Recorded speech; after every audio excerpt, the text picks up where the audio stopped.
Today is January 10th, 2012, and this is part 2 of an interview with Patrick Daly for the Veterans History Project. We are at Central Connecticut State University in New Britain, Connecticut. And Mr. Daly, you have recently described your single mission air medal, as well as... I was along for the ride. They earned it. But did you see any other combat in your tour overseas? Well, there was probably, I can think of 2 situations that come to mind. I mean, there was a lot. We had 168 missions. A good portion of them were so-called TPQ missions. TPQ was the designation of the radar unit that controlled it. It was essentially akin to a high-level straight and level bombing mission controlled solely by the controllers on the ground. Very often, I think more often than not, if not always, they were at night, and you'd go to a certain point, you'd be told to fly in a certain direction, and they would give the standby mark and drop your bombs as you're gone. Kind of like a mini B-52. So there was a lot of those, and they're all designated as such in the logbook. Then there were a lot of, if it could be called routine, I guess none of them could be called routine, of close air support that had, if things were going on, I was unaware of it, at least during the flight. You always came back. When you came back, you checked your aircraft for any damage, any shot. And surprisingly, you'd find it when you didn't realize it. Every time you went out on a combat mission, you got 1 point. If you had been hit, you got 2 points. And after a certain number, I think it may have been 10 or 20, then you got an air medal. And then these accumulated. But these were distinct from the single mission air medals. So there was air medals and there were single mission air medals. One was just accumulated by points from combat missions, whether it was a combat mission, you got hit or you didn't get hit. I can think of, I got hit and went down twice, which I'll save that, but I can think of 3 others that I found interesting.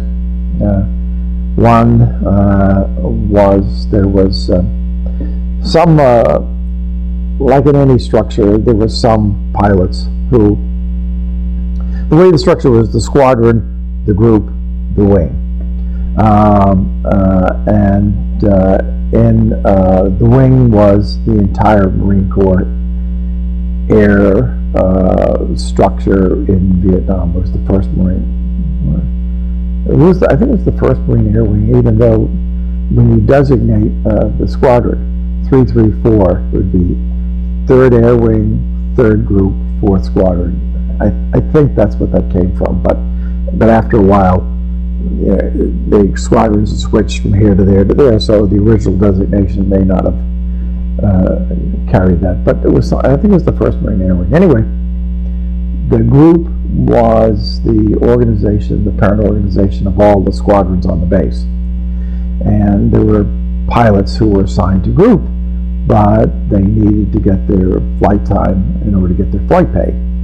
And so periodically you would get someone from group coming down to fly her through, and this one fellow, Mike Sullivan, he was a major, an amazing guy. They're all great pilots. I mean, the pilots, I can't think of a pilot that I wouldn't put my life in their hands at any point in my life,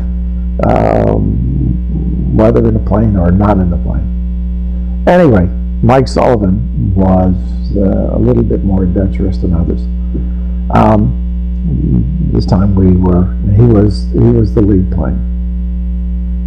So he briefed the flight, and we were to fly over in Laos. And this was at a time, as I found out later in the United States, they were saying, of course we weren't in Laos. Well, of course we were.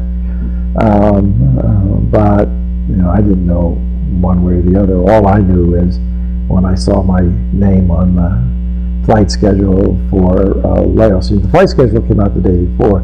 I almost get sweaty palms just thinking about it, because they used to talk about the anti-aircraft people in Laos and in Vietnam. So I guess there must have been some in South Vietnam.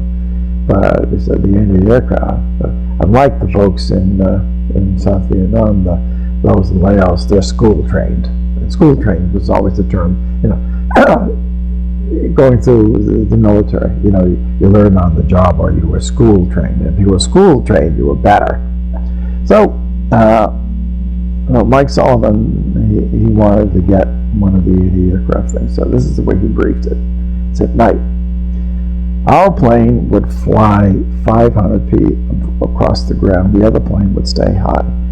And when we got, we also had these indicators on the plane that would pick up radar signals, because the anti-aircraft was radar guided.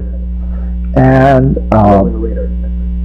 so it was essentially a radar detector, yes. But everybody learns over. They're not going to turn their radar on and keep it on, because that would give the aircraft, exactly, and almost all you would. And I think there actually were some. They were starting to develop some bombs that could actually ride the radar signal down. I can't recall whether I'm mixing that up with something later on.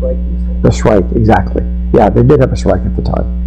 I never had it. But anyway, if you knew it, you could at least get the signal. You could fly towards it, and I don't know. We must have had some rockets on there, because that'd be. I suspect that would be better. But anyway, so they learned, and they'd turn the radar on and turn it off, and turn it on and turn it off. And so Mike says, let's get them to turn it on. So the second plane is up here, and we're down here, and what we were supposed to do, we made a couple of passes, and he hit the afterburner. And so we wanted the noise and the... 500 feet. Yeah, and to entice them to turn on the radar, and the second plane was supposed to go for the radar once they turned it on. And I'm sitting there in the briefing, and I'm going, is he crazy? Is he crazy? But you don't question anything. You just do it. As it turned out, nobody took the bait, and we came home. But that will always stick in my mind. One other time I flew at night that was really, really scary with another hell of a pilot, John Hara. But we were doing close air support diving in the dark, and there were some mountains somewhere out there. That was scary. But if I looked at my logbook, I think it's the only time I flew with John Hara. So that would be there. The third one was a fellow by the name of Doc Watson. Doc Watson's a guitar player. Doc Tyson. And we were asked to, again, it was like you took off and you didn't know what your mission was this time. And it was somewhere northwest of Da Nang, if I recall. And it was a Marine platoon that was taking some heavy fire from some unit. I don't know if it was Viet Cong or North Vietnamese. But again, we had talked about before, the instruction was 2 passes. Right. Whatever it was on your wings, and then whatever on your center line, whichever way you did it. How many hard points did they We mean, there was these, I don't know what a hard point is. We used to have these, there were 3 places where there was one on each wing, if I recall correctly, one on the center line. But you could have, they had MERS and TERS, multiple ejection racks, triple ejection racks. Okay. And I think that designated the number of bombs. I think the bigger the bomb, then they would have the TERS, but if they had smaller ones like 250s, because you could go 250, 500, and 1,000. And I think those daisy cutters I talked about earlier were probably 1,000-pound bombs. And there was only like 1. But anyway, So that was the doctrine, and you weren't supposed to go below 500 feet, and it was all to protect the aircraft, because it made sense. While you want to do what is being asked of you, it ain't much good if you destroy the plane and blow yourself up, and all the future missions that the plane could have flown go by the wayside. But there's one time, must have been a platoon commander, if I recall, and he said, "We're taking an enormous amount of fire. Can you just drop a single bomb at a time?"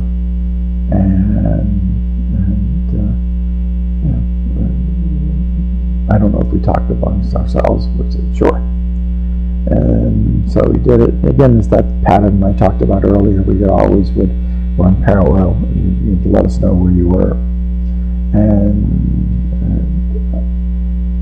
I seem to recall we accomplished what we set out to do, or we got pretty far into it. And it was the one time I surprised myself, because we were down below 500 feet, and Doc Tyson says, I see them, they're running." And I'm going, let's count them. And later I go, oh my God, where's this bloodthirstiness coming from? But as a result of doing that, we came perilously close to running out of fuel, and we got back to Da Nang with, barely above fumes. But again, it was the one thing is that we did something positive. I'm sure that there's, an emotional pitch to talking to the people on the ground who want to fire. Yeah, and actually it was, I'm the one that communicates with the outside. So I guess I'm sure I would never have committed on my own to stay. And so Doc Tyson and myself must have talked about it. And we can pin down the day, because here we are. It's the only time I think I flew with him, and it was April 25th. And it doesn't make sense, because it was only 0.9 hours. It was less than a full hour, so I must have flown another time with him, because we were out. But anyway, no, here's two more. It's probably April 26th. We were out an hour and a half. And most of the other flights were 1.1, 1.3 at the most. This was an hour and a half, so it had to be that. So how does that feel in retrospect? I mean, condensing all of this emotion.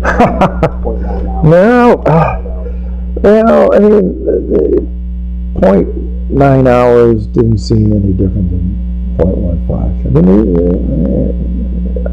I don't know how to distinguish. I could distinguish them by what we did, but the amount of time, if it was 2 to 3 hours, you could see it, but no. It was takeoff from Da Nang, passed on from the tower, get passed on to some equivalent air traffic controller, who would then give you a heading and pass you on to your final controller. You did what you were asked to do, you turned around and came back. So the difference in time, I can't measure it, but what is that? What does 90 minutes feel like when you're rocketing off from the line and doing a sortie and coming back? I'm not sure I understand. It's like you go out. We did in the training, and we're doing the training. I think a typical training flight was 1.3 hours. So it was just like any other flight. The Phantom have any kind of loiter time? Could you stay airborne? If you sometimes, actually, come to mention it, yes, there used to be these things called hot pads. Hot pads where you were assigned to, once you briefed, you were in your flight gear and you stayed in the ready room. And you may be called, you may not be called. And after a certain amount of time, if you weren't called, somebody else replaced you. If you were called, then you ran for the plane, you got in it, and then you went on the mission. It was one of these, if they needed somebody, most of the others were pre-planned the day before. This was to handle situations that come up. Then there was the so-called airborne hot pad, and that's what made me think of that. And that you would loiter at an altitude. I guess I'm going to tell you something you already know, but better fuel consumption, the higher you go with the jet. So if you were in a loiter, you'd loiter 10,000 feet or above. And depending upon if you weren't called to do something within a certain amount of time, then you'd refuel to stay longer, and then ultimately, if they didn't have something for you, then they'd have these secondary targets that they would send you to, so that you wouldn't come back with ordnance. Now, what was standard operating procedure if you have 2 500-pound bombs left over and you have to clean for a landing? Would you jettison before the landing? Oh, I don't think I ever had that situation, but my recollection is procedure would be you got over the ocean and you dropped them. I think there might have been a way of not activating the fuse, but I don't know. I mean, I don't think they'd drop bombs in the ocean and have them explode. I think they were just totally dumb, but I don't recall that ever happening. But I seem to recall that was a procedure. So, were there any casualties in the unit? Yeah.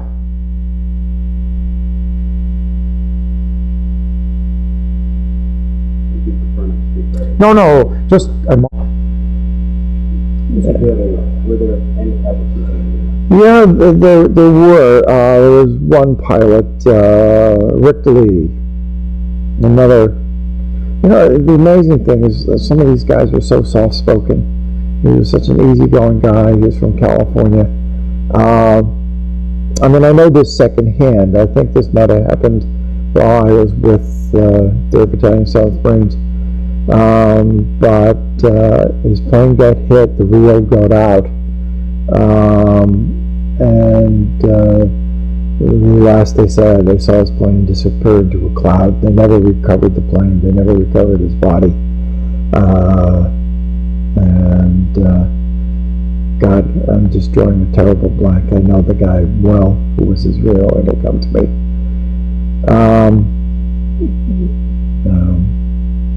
He was from Cincinnati.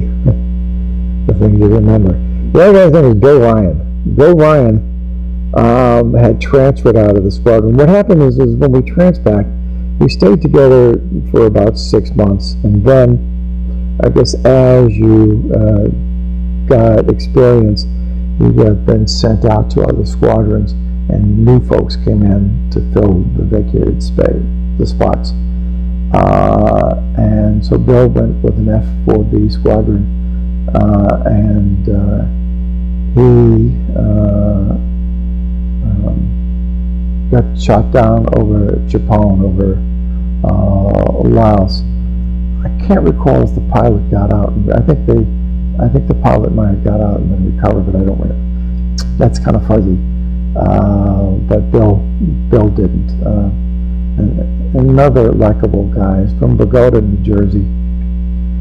Bill's name, Rick's name, and Lenny Bird I referred to earlier, they're all on the wall. The only thing of beauty that came out of that wall was that wall.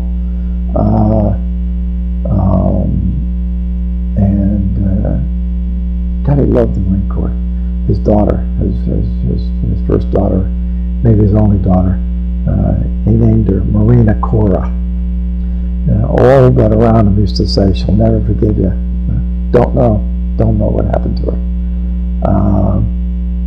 Joe Maxwell was the guy in the back seat with Rick Daly. Joe got out. Those are the only casualties that I know of. Now, tell me about a couple of your most memorable experiences.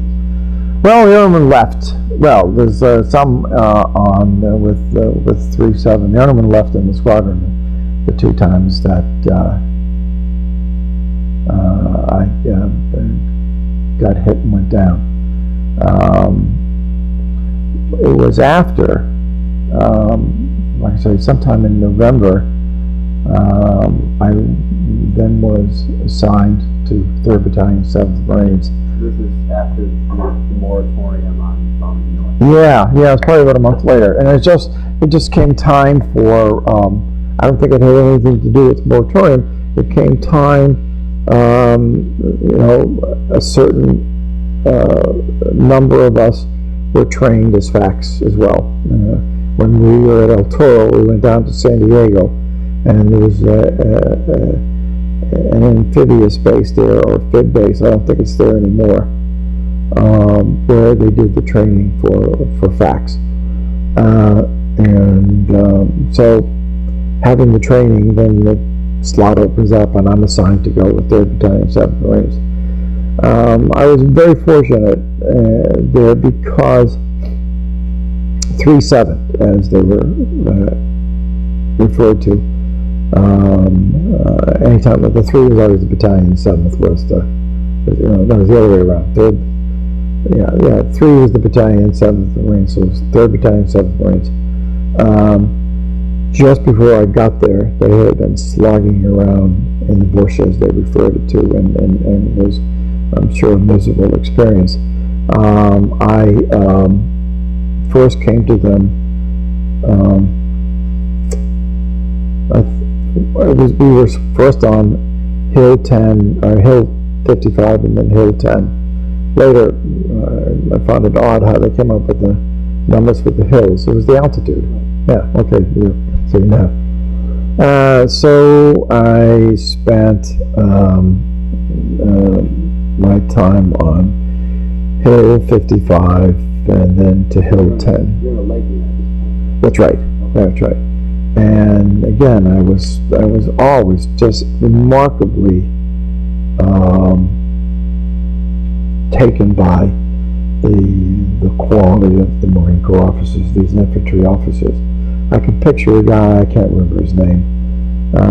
He was the consummate leader. He knew the line between maintaining the respect of his troops while having them the mutual affection that they had, and I also remember the angst and agony he went through when one of the fellows in his command got killed out on the patrol. But I spent all my time on the hill. I asked one time, the CO of 3-7 was a very interesting man, Lieutenant Colonel Francis X. Quinn, or FX Quinn.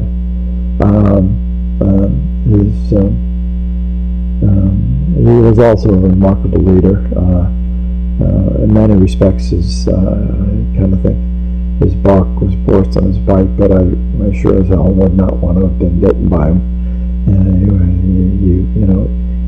He said, "Do it," and you said, "Yes, sir." And you did it willingly. You trusted him. The one great thing we all dreaded is getting the little note, "See me about this, FXQ." He once, I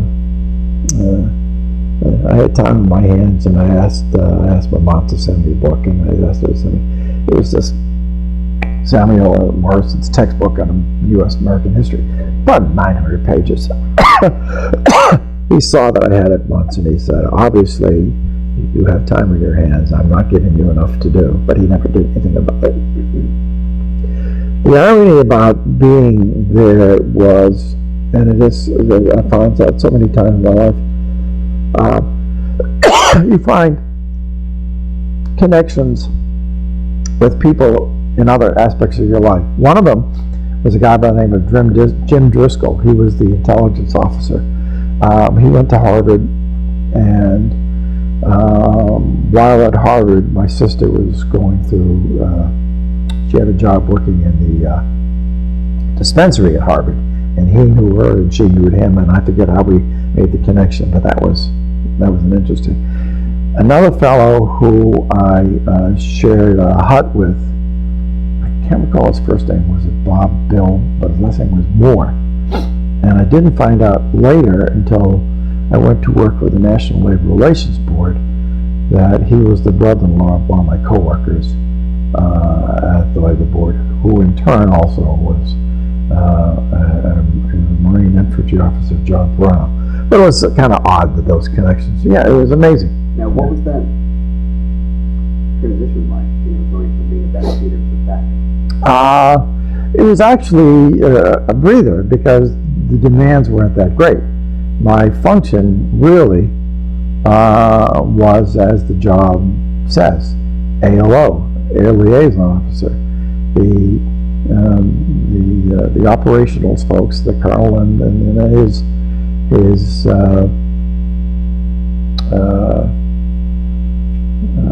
operations officer, guy who remembers his name, Captain Obendorfer, would decide what kind of air support they needed. And the requests went through me to group, and then group came back either saying yes, no, or alternatives, and I passed it on down. So in many respects, that job was a conduit. Only once did we see anything that came close to combat. There was a little skirmish. Apparently there was an attempt to breach the outer defenses at night, and I was up on top of the hut controlling some close air support. There wasn't that much, but that was it. Once I went out on a patrol at my request, just to see what it was like, and it didn't go that far. It only went to the village, or as they call it, a ville, close by. I found that a little disturbing in that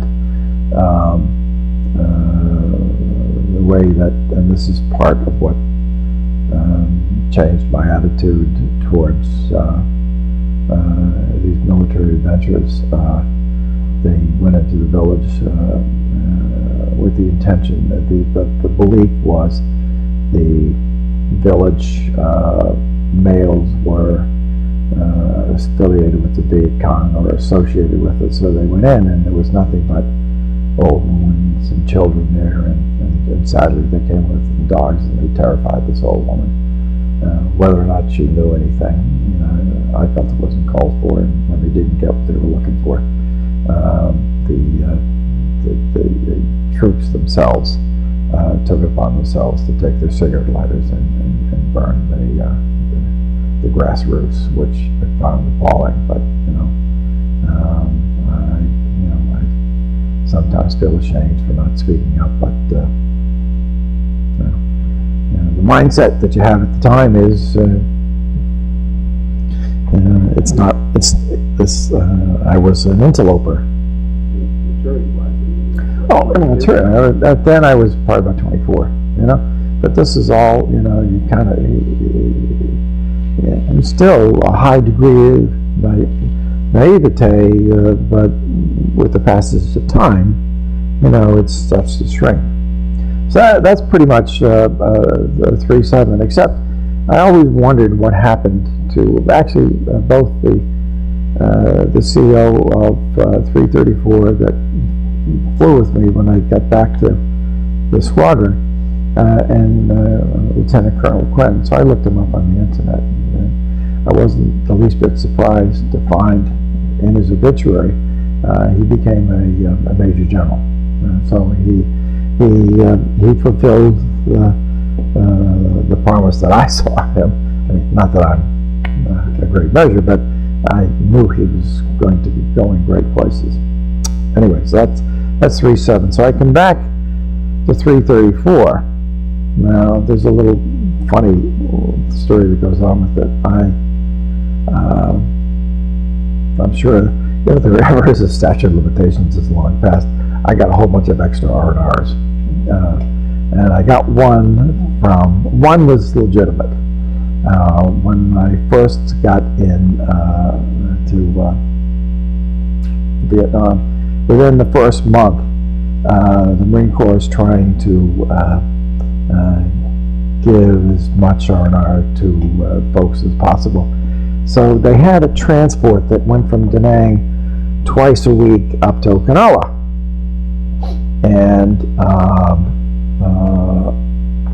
or either Okinawa or Japan. I think it was Japan. So they said each unit could designate 2 people per week to just ride for free, and it was just a free out of country. So when it was announced, and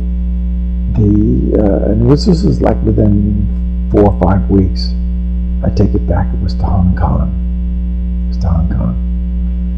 And so they threw it open. Any volunteers? Well, the sense I had, everybody was looking around saying, yeah, I've only been here a month. I've got to wait a little bit longer to take advantage of this. And I looked at John. John looked at me and he said, sure, we put our hands up. And we went. We had a wonderful week in Hong Kong.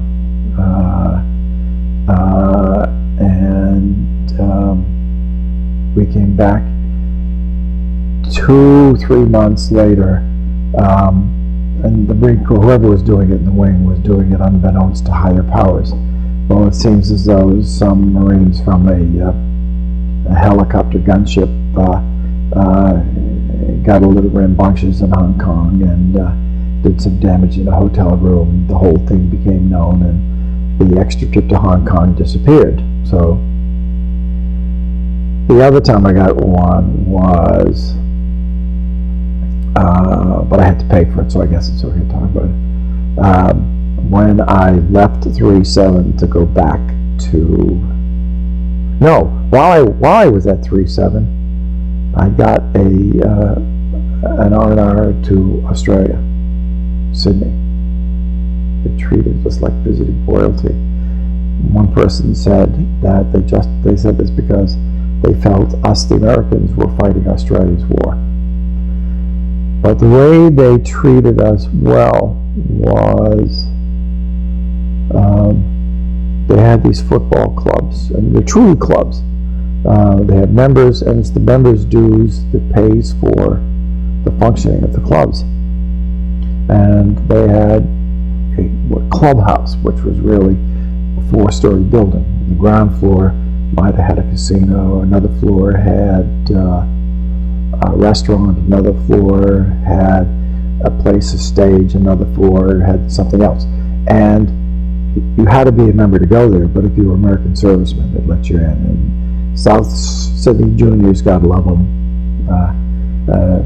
took me in with another Marine that I just happened to meet en route, Jim Martin. He came from Boston area also, and I hadn't seen him since, but I got pictures of that someplace. So another time when I'm leaving 3.7, the administrative officer, the S1, said, hey, I got some extra R&Rs, you want it? And I said, sure. And we talked about it. He says, well, what am I going to tell him at 3.34 when I get back? And he said, listen, 3.34 doesn't know when you leave 3.7. And 3.7 doesn't know when you arrive at 3.34. So take it. So I took it. So it was to Tokyo. So it was, they had these things called permissive travel orders, which you went on a space available basis. You went, and when there was space on a military aircraft, you got on. It wasn't like you had a reservation. Sometimes you might have to wait a day or two to get on. So in order to get to Tokyo, we had to go through Okinawa, and we caught another plane and on to Tokyo. And so I went and looked at the orders, and they said for a period of about 7 days. And so I said, I'm going to interpret it my way. So I got to Tokyo, I spent my 7 days in Tokyo, came back, and I spent another 3 or 4 days in Okinawa. Well, I'm about to head back into South Vietnam, and this Air Force captain got very officious with me and said, 7 days, you overstayed your orders. And I said, come on, it says about 7 days. He says, about 7 days, it's like 10 or 11. You know, and he was getting all on his high horse. And I says, what are you going to do? Make me a second lieutenant to send me to Vietnam? Go ahead. And he realized he had nothing, and that was the end of it. Later on, myself and another guy in the squadron who also was a FAC, were talking about it in the O Club, how we got this extra trip to while we were a FAC. Unfortunately, one of the CO who trained us in El Toro overheard, and he was a man by the book, and he turned us in. But I don't know. I can't recall what happened, but it wasn't. Kind of speared it. Nah, I don't know. I don't know. I don't know. I think maybe we got a talking to, but that was it. And I also got an R&R back to Hawaii, which was wonderful. Anyway, I ended up with one more, but that was a consequence of getting shot down the second time. Myself and Dean Matsko, who now was the pilot that I was flying with. Fly again in South Vietnam after you were back? Yes, I went back. So this is, after all this, whatever. You were shot down prior? No. So I came back. I can tell you when I came back.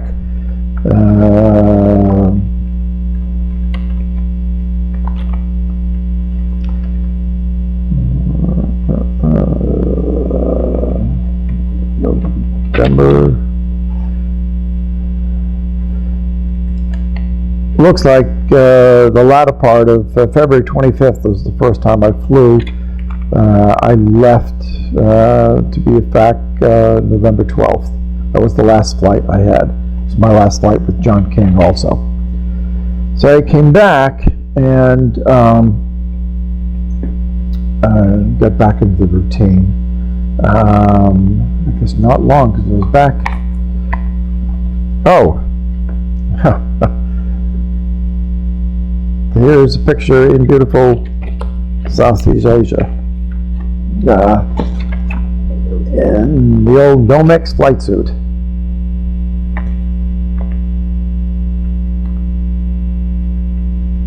You can scan that if you want to, or however you want to do it. Yeah. So I was back end of February, and I guess it wasn't that long after I was back that I had this close air support with Lieutenant Colonel D'Angelo, who now was the CO of the squadron. And this was that Sunday afternoon, I think it was March 2nd, and we had napalm and 500-pound bombs, and I don't know which was which. And this was, we were about 10-20 miles southwest of Da Nang, and this, we were briefed, and the colonel said we were going to adhere to 2 passes, because we were going to be low. We were going to be 500 feet, and this is the 10-degree dive. So, if I recall correctly, the 10-degree dive was the most accurate, but you were the most vulnerable because you were close to the ground, closer to the ground than you would otherwise be. And some say, why do you remember this over the years? Because this is a videotape I've played in my mind over and over and over and over and over and over and over again. I mean, and so, you know, this is now, and it took about 20 years to talk about this. it took another 10 to talk about the second ejection, because I nearly died in the second ejection. When I shouldn't have, but Sunday afternoon, and we're going to strictly adhere to 2 passes. You know, once with the napalm, once with the bombs. Couldn't tell you at all what the target was. Couldn't even tell you who was with us. And I don't know if it was the first or the second pass, but we were screaming along. We were going, I guess because we were so low, by the time we hit the point that whatever ordnance was on the plane would drop, we were doing 500 knots, and normally it's 450. And as we pulled off, I could hear the engines winding down. And immediate reaction was to communicate with Colonel D'Angelo. And you had 2 ways to communicate. You had, I can't recall, one of them was where it would normally be rudder pedals for a pilot, there's a button. Maybe there was one for each foot. One was outside communications, one was internal in the plane. I'm not sure which was which. I think there was at least one button that communicated one way. How you communicated the other way, I'm not certain now. Anyway, it's just, Colonel, what's going on? And I didn't hear anything. So my instinct was to sort of look around. You could barely see around, and your helmet's up against the canopy, so you couldn't get that far. And I tried to look around to see what was on these instruments. All I could see was an orange ball of flame, and the mirror. Well, all of this is by hindsight. One of the things I always wondered about going into this is, if the time came to eject, what would be my reaction? Now, there's 2 ways to get out on the F4. There is a face mask behind you. You see it, you pull it down, and as you went through a certain amount, that would start the ejection sequence. And the ejection sequence always had to be the Rio and back went first. And it was impossible for the pilot to get out. So if the pilot initiated the ejection sequence, the back would go first. The back canopy goes, you go, you're sitting on a rocket, and then the pilot goes. And the reason I have to eject first, because you didn't want a situation where, and this was designed into the seat, if the pilot went first and then he ejected, you'd collide. So the guy in the back has to go clear, and then the pilot goes. So the face mask, and then the other end is a handle between your legs for low level ejection. Well, the thing that amazed me is how much of this is, again, beaten, trained into your DNA. Just before you're about to take off, there was a guard. The handle was here, and there's a guard that just slid down. So when you're about to take off, you put the guard down. And as soon as you landed, you put it up, because you didn't want inadvertently to grab it. So the sequence had to be a matter of fractions of a second. I see the orange ball, I reach for the handle, boom, I'm gone. And later, when I talked to Colonel D'Angelo, he said that he had been hitting a button. There's a battery-powered light that's in front of you that says he's telling me to eject. But I did that, all I would, that little red light and this orange, that they were this one. So I'm gone, and we're probably ejecting at 500 feet, and the seat works as advertised. The parachute, first thing that comes out is a little drogue chute, that in turn then pulls out the bigger, inflates and then pulls out the bigger chute, and you're hanging there. And So are you in the seat the whole time? no, Okay. what happens is the whole seat goes. Literally, the whole seat goes. It's a rocket that you're actually sitting on, and there's like instantaneous G's of, I don't know what the number is. The number that comes to mind seems to be too high, 13, but it's like an instantaneous. Boom, it's over. So the way it's designed is that these inertia wheels pull you back in the seat so that the force of the ejection in the rocket is to go up your spine, because previously what happened is fellows are bending over, and if they're bending over, when it goes up, the force will break their back. So Martin Baker did a fantastic job in designing the seat. It's a British company. And so now I'm hanging in probably, 700 feet above the ground. Now you have all the survival gear on you, and you had,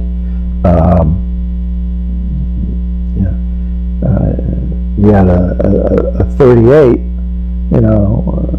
We used to joke the only good that was to save a bullet for yourself. In the event you get shot down where you don't want to be. And you had you also had the anti-G suit. Was the basic thing, and the hose connected to the plane that when you pull G's, the suit would inflate on your thighs and your calves to forestall the pooling of your blood in your lower limbs, to forestall the blacking out. And then you had a survival vest, and on the vest it had 2 radios tuned to an emergency frequency, and I'm sure there were other things in it, I can't recall. A light, a whistle, maybe some other shit there. Yeah, so okay. So I'm now hanging in the parachute, and I'm more dazed than I really thought I was. Did you retain consciousness the whole time? Yeah, I did, but I was a bit dazed, and my neck got cut going out, and I don't know from what. But now I'm there, and I'm looking down, I'm dazed, and I'm looking for the radio on this side of my vest. And before I could realize it had been ripped off in the ejection, and that's why I couldn't find it. You look down, and everything's relative. The ground's coming up, so you forget about looking for it. You get down, and then again right into the procedures. You get rid of the parachute, because the last thing you want is to be dragged with the parachute. You want to get rid of it, and landed in a dry rice paddy, and your first thing you go, oh my God, where am I at? And I turned to my right to pull out the 38, and there's a helicopter sitting there waiting, and there were 2 helicopters that saw this thing. They were coming back from Manwa, and the guy in the helicopter is going, come on. So I take credit for the record in the 50-yard dash in a flight suit. Boom, I'm home. There's the crew. Colonel got picked up by the other helicopter, and as I think I mentioned before we started filming, the other irony was a pilot who went through the flight training program, became a helicopter pilot, was the pilot that picked him up, Pat Partridge. Marines. Yeah, all Marine. So this is an all Marine affair, and this one. And so the Colonel D'Angelo dislocated his knee in the whole thing, and my neck got all cut up. So we were sent to a hospital for observation overnight, and get discharged the next day. And Colonel says to me, "I think this rate's a Purple Heart." Colonel, I'm not going to disagree with you, and so we did. So we're back, and the other thing I remember, there's a tradition, and it happened both times. The tradition is, the seat worked wonderfully, but there's the parachute rigger who packed the parachute. The seat could work as advertised, but if the parachute is not packed properly, then, so much for the seat. And so the tradition always was, when you safely ejected, you next day got a bottle of whiskey and you brought it, and you sought out the parachute rigger and you gave it to him. And of course I did it. That's a small price to pay for him doing his job. Could you please also explain the origin of your tie? Oh, my tie, yes. I got this from Martin Baker. Years later, in the late 80s, early 90s, I went to, because I had been told by representatives of Martin Baker who were with the Air Wing, said if you ever eject, contact Martin Baker, and we want you to come to our facility outside of London for a tour. And I did, and they gave me the tour, and I was there. They gave me the tie. The tie has symbols on it, and the symbols are hard to maybe see, but it's an inverted red triangle with white lines on either side, unconnected at the corners, which is the symbol on the side of any military jet aircraft that has an ejection seat. So this is the symbol for the ejection seat, and only those who eject can get these ties. So I went there and was treated very well by them, and got a grand tour of the facility, and it was quite wonderful. So after the ejection, the only other thing I can recall about it, there was a flight surgeon. Every squadron had a flight surgeon, and they weren't surgeons as such. That was just the term. They were medical doctors. They were Navy doctors, and in order to become a flight surgeon, they had to at least solo in the T-34. I guess the thinking was they had to understand that experience. And I remember coming into the old club after getting released from the hospital, and I can see his face. He's a redheaded guy, I can't remember his name, and he turned to me and said, "Glad to see you made it." And that's the end of the story of that ejection. I can't think of any other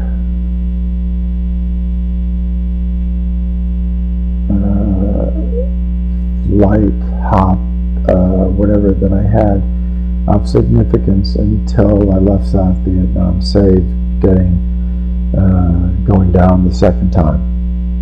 Where were you the second time? Second time, well, I was by this time, again, as I think I said, I now paired up with another first lieutenant, and he was among the, for lack of a better term, new guys had rotated into the squadron individually, and we became friends, and we paired up, and we flew on a regular basis. But you didn't always fly with that pilot, because sometimes there were more pilots than there were Rios, and so you mixed and matched. But for the most part, there was one pilot that you normally flew with, and Dean was pilot. By the way, I went back to John then, and John's call sign is the term. John's call sign was Okie, from being from Oklahoma. Dean's was Cactus. His home was in Arizona. And several flights, I can't say they were uneventful, but there's nothing that sticks out in my mind one from the other, except there's one time we were flying, we were in the northwest corner of Vietnam, and I remember the other plane, we were the second plane, the other one was Mick Richardson was the pilot, and Ed McMenemy was the Rio. And Ed, the only way to describe Ed now, he was one of the guys who went to the Naval Academy, and another guy, Don Jackson. I met both Ed and Don going through Glencoe, and we're still friends today. Ed is the glue that holds the squadron together. Everyone, he's the center point that if you want to communicate with anybody and you don't know how to find them, you go to Ed.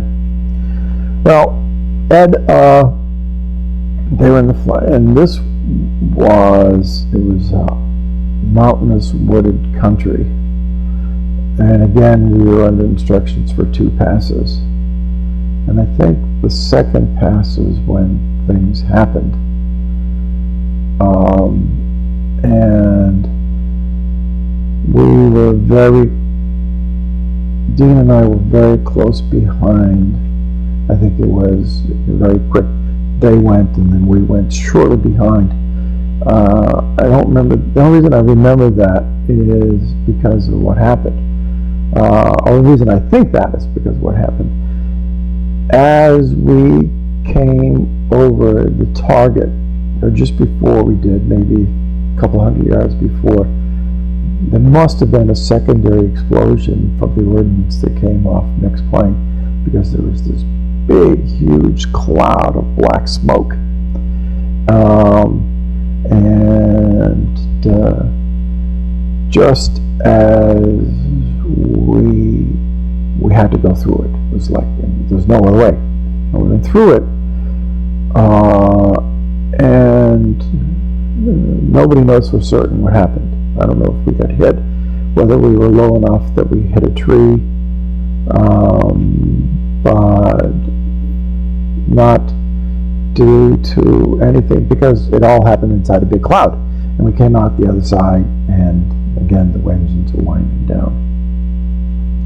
Dean was a hell of a pilot, and I think both engines had stopped, and he nursed one of them back into operation, and slowly nursed the plane back up, slowly, and we got to altitude, and we got to the point that where it was clear that we were going to make it out over the ocean.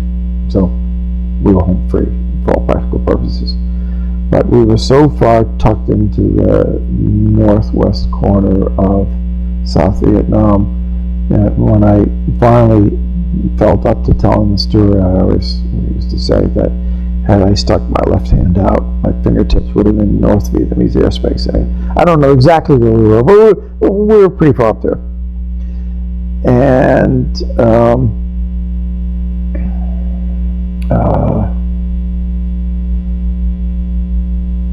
I lost my train. Anyway, we're coming back, and now it's clear we're going to make it. And we got over the South China Sea, and then we head south, heading back towards Da Nang. And now, again, Dean, with his professionalism, the first thing you start doing is you have to make a decision: can you land the plane? Well, Ed, who was the VO in the other plane, told us, and I never looked, told us that we were pretty badly damaged because the left wing from the star outboard had ripped off, which made it difficult to fly the plane, which also was a further testament of Dean's abilities as a pilot. So we are now out over the South China Sea, and the procedure that you follow is I think that you first start flying at 250 knots, because cruising is about 450, and then you slowly reduce the speed of the plane by pulling off on the power. I don't know, I'm not a pilot, but to get it down to approximate landing speed to see how well you can control the plane. And as we did, Dean said, I can't land this plane. Even with full right rudder, I can't control it at 200 knots, and we certainly can't land it at 200 knots, and who knows what's going to happen. So we said, okay, we're going to eject. But I said, Dean, no problem. Listen, I've done this before. I did this less than 2 months ago. This is a piece of cake. So we stayed level at 10,000 feet, and in the meantime, our friends from the Air Force, Jolly Green, whatever, Jolly Green, the 37th AARS comes as dispatchman today to meet us. And the closer we're getting, the closer Dean's prediction was borne out, the plane was becoming more and more difficult to control. And so we said, okay, let's just go for a controlled ejection.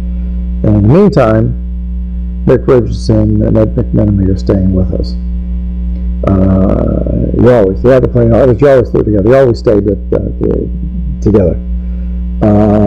And so I say, ready? Yeah, we're ready. Okay, so I go first, and this time I use the face mask. So I take the face mask, I pull it down, boom, everything acts as advertised. And so I got the face mask in my hand, and I go, Jesus, I'm gonna keep this. So I took it, I ran it up my arm. I'm still hanging in the parachute, and it's a beautiful June day, blue sky, and my problem was, for me, the ejection was the emergency, and once you ejected, that you're home free, but you really aren't. And I stopped thinking, and I looked off to one side, and I could see Dean over there, and he had done what I had failed to do, and thank God I saw him. You have a raft under the seat. There's a handle on the side, and you pull on the handle, and you deploy the raft. The raft falls down about 20, 30 feet, and it inflates. So you go over the water that you're supposed to do. Well, thank God, that's the second time that day Dean saved my life. And so now the next thing, the procedure is you're supposed to get rid of the parachute, and it's even more imperative over the water, before your feet hit the water. But what is hard, and for me nearly impossible, to judge the how far above the water you are. It all looks the same. That depth perception.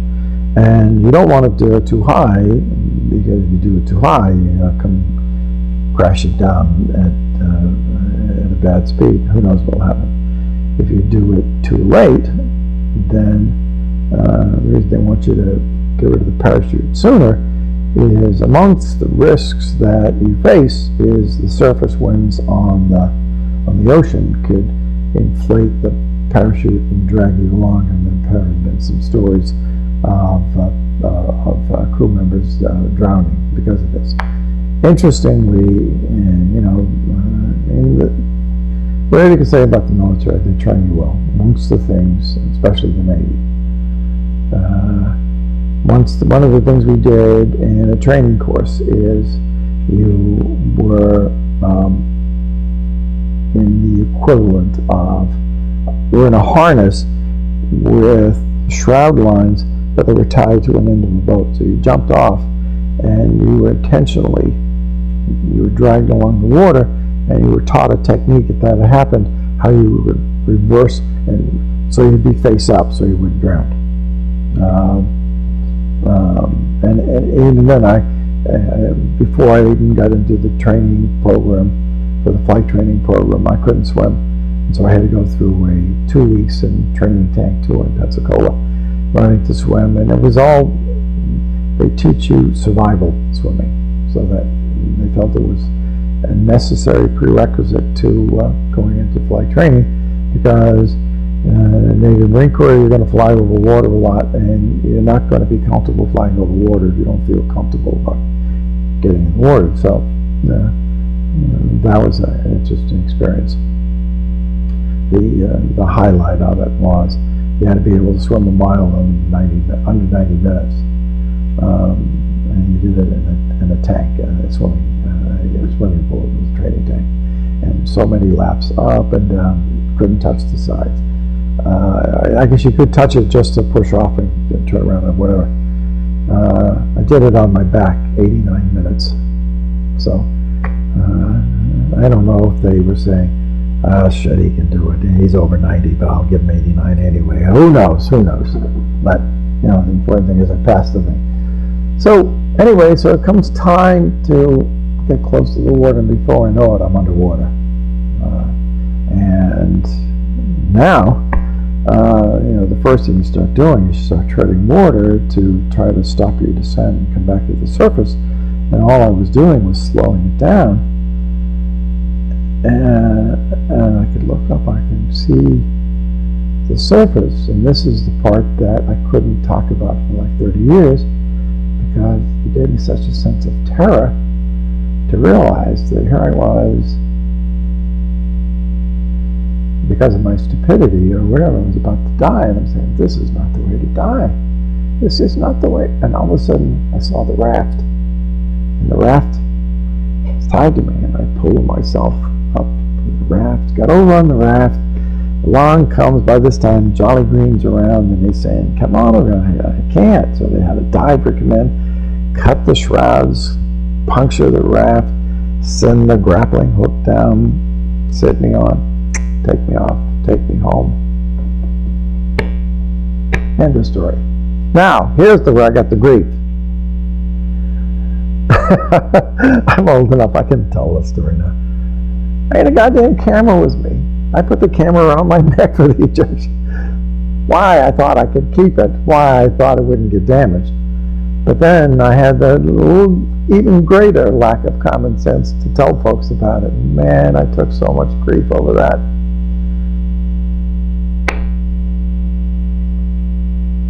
40-odd years ago, What do you think about things moving that quickly? Yeah, but I'd like to think I've matured since that time. Who knows? Anyway, so that's that story. Not too long after that, and Colonel Sam was still in the commanding officer. In June, it was when they started Nixon started the reduction of force in Vietnam, and so there were a couple of slots that each squadron had to reduce, to send people who had some time under their belt or who had some experiences to spend the last 3 months of my tour in Japan. And, Lieutenant Colonel D'Angelo came to me and said, do you want to go to Japan? I said, I'm on my way. 2 times is enough. And so I went to Japan, and I spent the last 3 months in Japan with BMFA 122. And the only other thing I want to talk about is how I got promoted to captain when I was in 122. When I was in Glencoe is when I got promoted to first lieutenant. And there's also a reason I mention that only because there's another tradition. When you got the promotion, I don't know, it was either right after or I don't know whether you were right after or you weren't allowed to continue to wear your bars until you drank them, and you would go to happy hour and you'd take the bars and you'd put them in a drink and they'd make you drink. And you'd have to drink the drink with the bars in them before you were officially could keep them. They had a lot of things. And someone looking at it from the outside might say, this is a bunch of foolishness. But they did such things, we probably drank more than we should have. It was, I never ever, not to say it wasn't there, but I never experienced any drugs. I think it was because of the situation we found ourselves in. I think the grunts of those who had to face the real horrors of war were probably more likely to encounter drugs. But we had alcohol. Sundays you'd go to the O Club, and there'd be steak and Matus. And it was unlimited, and it was kind of like a way of letting off steam. When after Dean and I ejected, we picked up an extra R&R. We went to Bangkok, and we spent one day touring, and we spent the balance of the time. We had to stay in a commercial hotel, whatever it was, we paid for it. There was an official hotel run by the service, but you had to have orders in order to stay there, and we didn't. But we got up in the morning and we went to this place. We ate there. We went to a bar. We had lunch. We went back to the bar. We went there, and we learned about 2 new drinks. One was called Starboard Lights, which was either gin and vodka and creme de menthe, and there was another one where it was 2/3 of a pitcher of beer, 6 to 8 shots of gin, and the red tonic mix, and it had the polite version of it was a hop, skip, and go naked, because after you finished the pitcher, etc. Anyway, but it's and I look back on it, and the one thing I regret we did, Lieutenant Colonel D'Angelo, he was good to us. He was the closest thing as a father figure to all of us. I mean, I know I didn't do it, but some of the other guys would go to him and say, "Hey, Colonel, are you using the Jeep tonight?" And if he wasn't using it, they'd give him the keys. And they'd go into town. It was like going to your dad. "Hey, Dad, can I use the car tonight?"